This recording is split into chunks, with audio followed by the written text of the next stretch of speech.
going to work fiercely, I know you will, in order to get him elected. It means so much to us because we could have had more people laid off. We could have had greater cuts in services, but he has stood, and because he has stood, you won't see him in the paper. You won't. They'll try to block him out. Ignore the polls. That's all I can tell you to do. Let us be the polls and let us work for the person that really deserves our support because he supported us. And for that, John, I am so pleased that you have kept your principles and worked for the people of New York, and we're going to work tirelessly for you. Yes.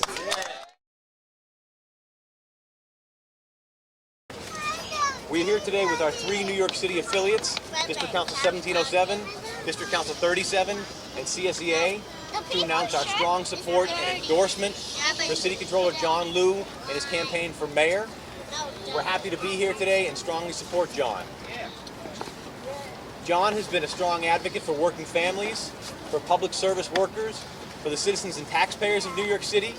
He's been a fiscal watchdog, which is what we need in the office of mayor. We've had too many years of wasted opportunities and catering to the 1% by Mayor Bloomberg looking out for his cronies, and it's time we take the city back.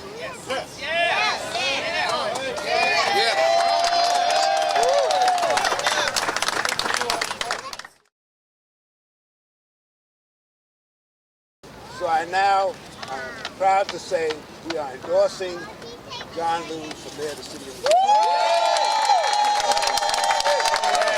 That is why we proudly support John Liu as our next mayor of New York City.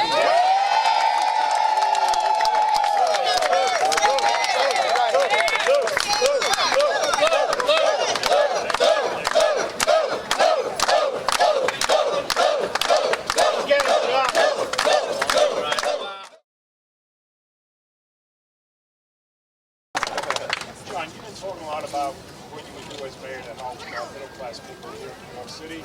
Today, President Obama is going to be giving a major economic speech at Knox College in Illinois, the site where he gave an economic speech about 8 years ago as well. What do you hope he has to say today? Well, the president has tried to tackle economic inequalities in this country for quite some time. He's recognized that in the nation we have a problem of a growing wealth gap.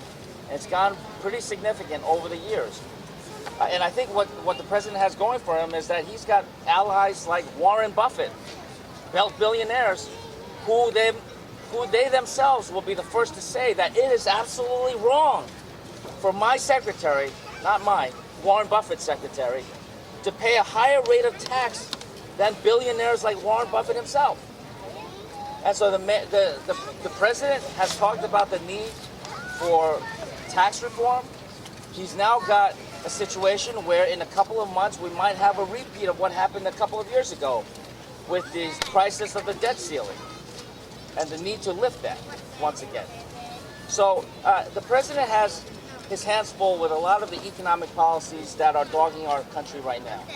But I'm going to take a page, as I always do, from what he does, because I've always been inspired by President Obama and the actions that he has taken for the country. We actually need to follow the same actions in the city of New York, because as much as the wealth gap is a problem in the country, it's far worse in the city of New York. Yes, it is. That's right. The top 1% nationally, the top 1% controls 17% of the wealth.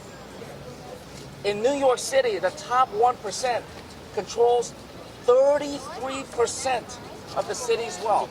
That is a huge concentration of wealth in the hands of a few, and it actually curtails our future economic growth and recovery.